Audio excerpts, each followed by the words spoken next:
మహాగణాధిపతయే నమః. ఓం గురుభ్యో నమః. ఓం శ్రీమాత్రే నమః.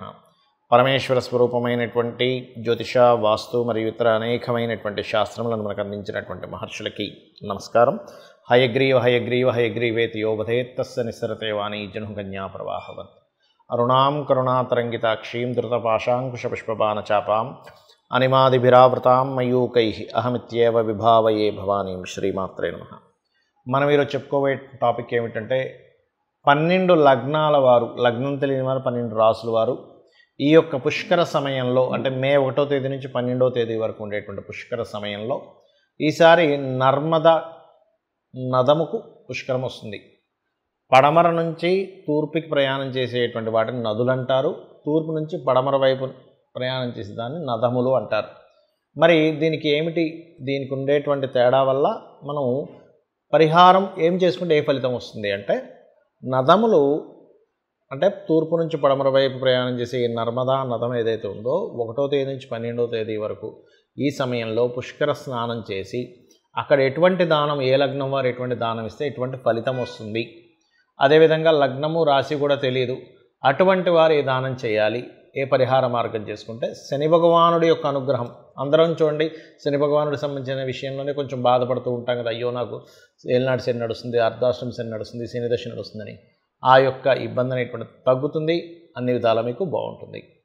మీరు పుష్కర స్నానంలో నదిలో దిగేటప్పుడు, నదము అని చెప్పాను కదా, దిగేటప్పుడు మీరు ఒక మంత్రము మొట్టమొదటిగా చదువుకోవాలి. అదేమిటి అంటే 3, అంటే అక్కడ ఏదైనా రాయి దొరికితే రాయి కానీ, లేకపోతే మట్టి దొరికితే 3 సార్లు అలా వేసి అందులోపల దీనికి ప్రత్యేకంగా ఒక మంత్రం చెప్పబడింది. ఏమిటది అంటే, పిప్పలాద సముత్పన్నే కృత్యే లోక భయంకరి మృతాకాంతే మయా దత్త ఆహారం ప్రతికల్పయ. కన్యా లగ్నము, కన్యారాశి. కన్యవారికి సహజంగానే మనం చెప్పుకుంటూ ఉంటాం, కాస్త మేనేజింగ్ స్కిల్స్ ఎక్కువ ఉంటాయి. ప్రస్తుతం కేతువు యొక్క సంచారం కన్యలో జరుగుతుంది కాబట్టి కొంచెం వైరాగ్యము, కొంచెం అబ్స్ట్రాకిల్స్ పెరుగుతున్నాయి. అయితే మీరు పుష్కరాల దగ్గరికి వెళ్ళినప్పుడు మాత్రం ఎటువంటి పదార్థాన్ని దానం చేస్తే మంచిది అని చెప్పి చూసుకున్నట్లయితే, పుష్కర స్నానం అయిన అనంతరం మీరు చక్కగా కందులు ఉంటాయి, కందులు 1 కేజీ బావు ఎరుపు రంగు వస్త్రంతో సహా దానంగా ఇవ్వండి. ఒకవేళ అక్కడ దొరకదనుకుంటే ఇక్కడి నుంచి కొనుక్కొని వెళ్ళొచ్చు, తప్పులేదు. అలాగే మరొకటి ఏంటంటే, ఇక్కడ మీరు బియ్యము దానంగా ఇవ్వచ్చు. ఇచ్చినట్లయితే మీకు బాగుంటుంది. దీంతోపాటు వీలైతే శనగలు కూడా దానంగా ఇవ్వండి. అయితే ఇందులో ఎవరైనా సరే బిజినెస్ రిలేటెడ్ సంబంధించినటువంటి విషయాల్లో మాకు ఆటంకాలు వస్తున్నాయి, బిజినెస్ సరిగ్గా సాగట్లేదు అనుకునేవారు ఉలవలు దానంగా ఇస్తే ఇంకా మంచిది. కానీ కొన్ని సందర్భాల్లో ఏమవుతుంటుందంటే, మనం అక్కడ దానం ఇద్దామంటే కుదరదు. అలాంటి సందర్భంలో ఉలవలు బదులుగా మీరు గ్రాసము గోవుకు తినిపించవచ్చు, కందులు బదులుగా క్యారెట్స్ తినిపించవచ్చు.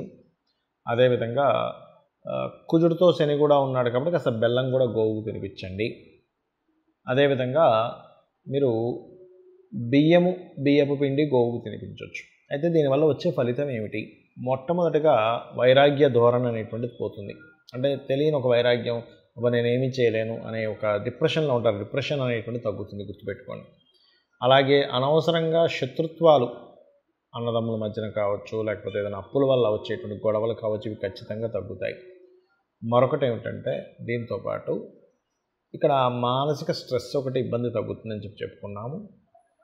మరియు ఈ లగ్నం వారికి 7వ స్థానంలో రాహు ఉన్నందుకు సంబంధాలు కుదరడం కూడా కాస్త నదీ ప్రవాహాల దగ్గరికి వెళ్ళి స్నాన సంబంధించిన దాన సంబంధించి చేయడం ద్వారా త్వరగా మీకు సంబంధం కుదురుతుంది కూడా. ఎందుకంటే 7వ స్థానం జలరాశి అవుతుంది, మీన రాశి అనేటువంటిది. అక్కడ రాహు ఉన్నాడు కావున విదేశీ సంబంధాలు కుదరడం అనేటువంటిది జరిగి తీరుతుంది. కాకపోతే 6వ స్థానంలో 2 పాపగ్రహాలు ఉన్నందుకు శత్రువుపై జయం ఉంటుంది, కానీ కాస్త అనవసరంగా కొంత గొడవలకు దారి తీస్తుంటుంది. కాబట్టి ఈ యొక్క అంశంలో కాస్త జాగ్రత్తగా ఉండండి. అనవసరం శత్రుత్వాల జోలికి పోకుండా ఉండడమే ఉత్తమం. మరి చాలామందికి లగ్నం తెలియదు, నక్షత్రము రాశి ఏమీ తెలియదు, మరి మేమేం దానం చేయాలని చాలామంది అడుగుతూ ఉంటారు. పుష్కర సమయంలో అసలు మొట్టమొదటిగా పుష్కరాలు వచ్చినప్పుడు ఎందుకు వెళ్ళాలి అంటే, పుష్కర సమయంలో వచ్చినటువంటిది ఏదైతే ఆ నదీ ప్రవాహం ఉంటుందో దానికి రోగాలు తగ్గించేటువంటి గుణం ఉంటుంది, గుర్తుపెట్టుకోండి. మన పాపముని హరింపజేసేటువంటి గుణం ఉంటుంది. గురువు ఒక రాశిలోకి సంచారం జరిగేటప్పుడు ఆ యొక్క నది లేదా నదముకి పుష్కరం వచ్చినప్పుడు పర్టికులర్గా మనకి ఆ 12 రోజులు కూడా విశేషంగా అక్కడ మహర్షులు, యక్షులు, గంధర్వులు, దేవతలు వచ్చి స్నానం చేస్తారట. వాళ్ళు స్నానం చేసి మనం చూడండి, ఏదైనా మనం ఒక ప్రసాదం నైవేద్యంగా పెడతాం దేవతకి, ఆ ప్రసాదంలో ఈ యొక్క రుచి మారుతుంది కదా. ఆ రకంగా వాళ్ళు వచ్చి స్నానం చేసినటువంటి నదిలో మనం వెళ్ళి చేసినప్పుడు ఆ 12 రోజులు మనం పూర్వజన్మలో చేసిన పాప కర్మలు దగ్ధం అవుతాయి, గుర్తుపెట్టుకోండి. సరే, అయితే విషయానికి వస్తే కనుక ఇక్కడ మరి ఈ యొక్క నక్షత్ర రాశి లగ్నాలు తెలియని వారి పరిస్థితి ఏమిటి? ఏ దానం చేయాలి పుష్కరంలో స్నానం చేసిన తర్వాత? ఈ సంవత్సరం ప్రత్యేకంగా మనకి ఈ నామం, ఈ యొక్క సంవత్సరం పేరు కూడా క్రోధినామ సంవత్సరం కాబట్టి అనవసరమైన గొడవలు ఏమీ రాకుండా ఉండడానికి అందరూ కూడా నువ్వులు, తెల్ల నువ్వులు లేదా నూనె లేనట్లయితే కందులు, ఈ మూడిటిని దానం కనుక చేసినట్లయితే అద్భుతంగా ఉంటుంది. దీంతో పాటు ఉలవలు కూడా దానం చేసినట్లయితే ఎటువంటి ఆటంకములు రావు. అయితే చాలామంది ఏమండి నేను ఇది ఎక్కడ దానం చేయాలి, ఎవరికి దానం చేయాలని కూడా అడుగుతుంటారు. దానం అనేటువంటిది పురోహితుడికి ఇవ్వాలి అనేటువంటిది తెలియదు చాలామందికి. కాబట్టి మీకు ఆలయంలో, అక్కడ దగ్గరలో ఉండే ఆలయంలో పురోహితుడికి దానంగా ఇవ్వచ్చు. అయితే ఇక్కడ కొన్ని ప్రదేశాల్లో దానం ఇవ్వడానికి పురోహితులు దొరకరు, ఆలయాలు ఉండవు. మరి అలాంటప్పుడు ఎలాగా? నువ్వులు ప్రదేశంలో బెల్లము, అదేవిధంగా కందులు ప్రదేశంలో క్యారెట్లు, కందులు బదులుగా, అదేవిధంగా ఉలవలు బదులుగా ఆ యొక్క గ్రాసము గనక గోవుకి తినిపించినట్లయితే, అందులో ముఖ్యంగా దేశీవాలి గోవుకి ఈ పుష్కర సమయంలో తినిపించినట్లయితే, ఈ 12 రోజుల్లో తినిపించినట్లయితే ఖచ్చితంగా మీకు ఉన్నటువంటి పాపకర్మ తొలగుతుంది. అదేవిధంగా మరొక విషయం ఏంటంటే, ఈ దానము ఈ పుష్కర సమయంలో ఆ నదీ ప్రవాహం దగ్గరికి వెళ్ళి స్నానం చేసుకుని వచ్చిన తర్వాత చక్కగా ఇందాక నేను చెప్పిన మంత్రం ఉంది, మొదట్లో చెప్పాను, పిప్పలాద సముత్పన్నే అనేటువంటిది, ఆ మంత్రం చేసుకొని స్నానం చేసుకున్న తర్వాత బయటకు వచ్చి కూర్చున్న తర్వాత చక్కగా మీరు నదీ ప్రవాహం దగ్గర కనుక, అంటే లోపల కూర్చొని కాదండి, బయట కూర్చొని కనుక, ఎవరికైనా అప్పులు ఉన్నాయి బాగా, ఏమంటే మాకు బాగా అప్పులు ఉన్నాయండి, అప్పులు దొరకట్లేదు, ఎందుకంటే నదీ ప్రవాహం దగ్గర చేసే జపముకి ఎక్కువ ఫలితం ఉంటుందట. ఓం అపర్ణాయై నమః అనే మంత్రం చేయండి. అలా కాదండి, మాకు ధన సంబంధించిన విషయం విపరీతమైన స్ట్రెస్ ఉంది, ఓం నవవిద్రుమ బింబస్త్రీ న్యక్కారి రదనచ్చదాయై నమః అనేటువంటిది చేయండి.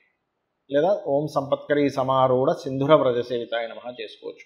కొంతమందికి అనారోగ్యం ఉంటుంది, నదములు గనక వెళ్ళి స్నానం చేసినట్లయితే, ఇప్పుడు నర్మదా నదము కదా, స్నానం చేసినట్లయితే 100% అక్కడ అంటే ఆ యొక్క నదీ ప్రవాహంలో చేసిన స్నానం వల్ల అనారోగ్య సమస్యలు ఖచ్చితంగా తొలగుతాయి. ఎందుకంటే పడమర వైపు ప్రవహించేటువంటిది కాబట్టి ఇది.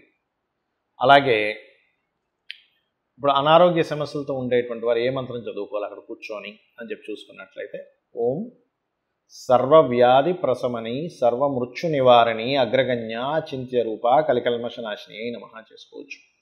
ఎంతసేపు చేయాలి? ఒక అరగంట, గంట, మీ ఇష్టం అండి. అక్కడ కూర్చొని నాకు ఒక 2-3 గంటలు టైం దొరికింది హ్యాపీగా అనుకుంటే చేసుకోవచ్చు. దీనివల్ల మీకు రూపాయి ఖర్చు అయ్యేదేమీ లేదు. చక్కగా మీకు మీరే దైవ ధ్యానం చేసుకోవడం ద్వారా మీ యొక్క ఇబ్బందులను తొలగించుకోగలుగుతారు. అలాగే కొంతమందికి ఉద్యోగం రాదు, అలాంటి వారు లలితాసహస్రనామాల్లో ఓం శ్రీమాత శ్రీ మహారాజ్ని శ్రీమత్ సింహాసనేశ్వరి నమః, అదేవిధంగా ఓం మాణిక్య మకుటాకార జానుద్వయ విరాజితాయై నమః చేసుకోవచ్చు. ఖచ్చితంగా ఇది పనిచేస్తుంది. పనిచేసిందని చాలామంది నాకు ఫోన్ కాల్స్ రూపంలోని, మెసేజ్ రూపంలో చెప్పడం జరిగింది, కొన్ని వందల వేల మంది. అదంతా అమ్మవారి అనుగ్రహం, మన గొప్పతనం కాదు. ఇది చేయండి. ఏమంటే నదికి వెళ్ళలేకపోతున్నాము, నర్మదా నదం దగ్గరికి వెళ్ళలేము, మా దగ్గర అంత ధనము లేదు, మరి ఏం చేయాలి?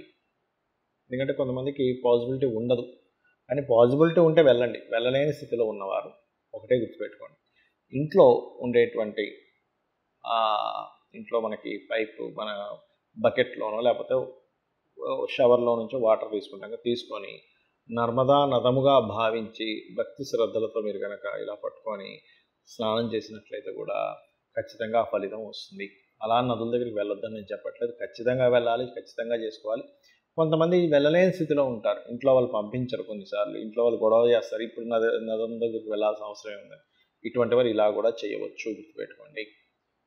అదేవిధంగా ఈ సమయంలో అభిషేకాలు చేసుకోవడం కానీ, పుష్కరాల సమయంలో హోమాలు చేయడం కానీ, దైవకార్య సంబంధించినవి చేస్తే అధిక ఫలం వస్తుంది అని చెప్పబడిన శాస్త్రంలో. కాబట్టి ఇవి చేసుకొని మీరు మీ యొక్క జీవితాన్ని తరింపజేసుకుంటారని కోరుకుంటూ శ్రీమాత్రే నమః.